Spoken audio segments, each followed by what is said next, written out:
Our school is not for sale. Our school is not for sale. Our school is not for sale. Our school is not for sale. No to eco. No to eco. No to math. No to maths. No to academy. No to academy.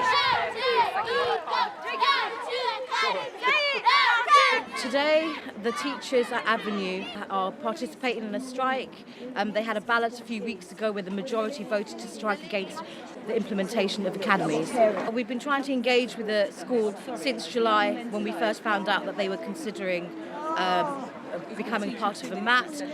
We've had no communication with the school up until the consultation, which was last week, and it was 2 sessions of an hour and a half. Right now we know that we can go to the school, we can go to our councillors. If we have an issue, we know the avenues to take up, whereas once it's an academy or part of a MAT, there is no direct route to actually go and speak to the head teacher or speak to people that can actually implement change. When we had a consultation, I mean, everything was very businessified, wasn't it? And the parents, I mean, when they asked certain questions, I mean, majority of this community are what? Low income. And majority. But we're working class. Yes. You know, we're a diverse, mixed community. It's predominantly working class. Okay. We have a high migrant community. Yes. And the language they were using was really posh, nosh up there. They had what? Interpreters, but they didn't allow the interpreters to interpret in their language. But they had only a few handful of them. Handful of interpreters that sat on the edge rather than actually sitting with the people that needed them, which I don't think was helpful. The consultation. They were reluctant. We asked them to go and sit with the people, and one of the interpreters said, "No, it's okay. I can hear from here." I mean, it started off with the project manager saying, "You are all going to raise your hands as your children do in class to ask questions." How patronising!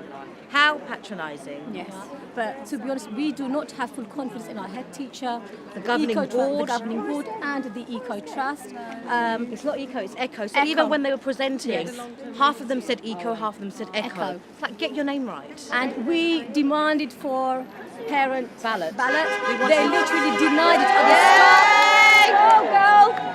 Okay, denied at the spot, but we are going to fight for it. We will fight till the end. Yes, and we have got parent spirit here. I mean, we've got a beautiful community and so supporting me. I was no to eco. No to academy. No to academy. Listen to the teachers. Listen to the teachers. Save our teachers. Okay, I'm Louise. I'm the rep, the NEU rep at Avenue Primary School. We have over 55 members now, teachers and non-teaching staff.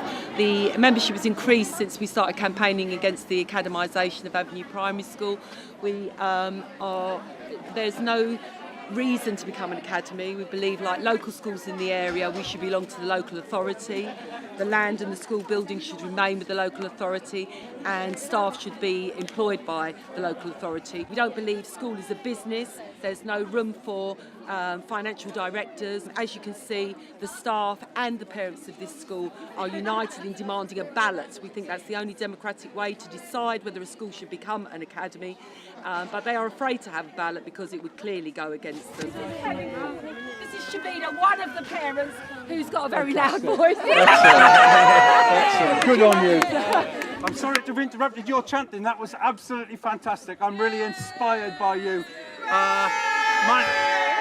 My name's Kevin Courtney and I'm the Joint General Secretary of the National Education Union. You are one of the very first strikes that the National Education Union has called, and I think you are striking about something that's very important to the future of education and the future of our children in this country. This Academy's policy has no evidence to back it up. They have no proof that academies work better for children, especially in primary schools. They have no examples, they've got no proof, they are making it up. The emperor has no clothes. I tell you, they are driving public voices out and they are bringing private voices in, and those private voices have private motives, and we have to resist them because they are not the interests of our children. And you see that there are different ways of running schools. You can help a school from outside, and government needs to be helping schools much more. We know that the biggest difference in the outcome of schools is the relative poverty of the people who, the parents. If you are working 3 jobs to put food on the table for your child, then you won't be there to read with them at night, and that will have an impact. And that's, government should be doing something about that. The obscene levels of inequality and poverty in our country.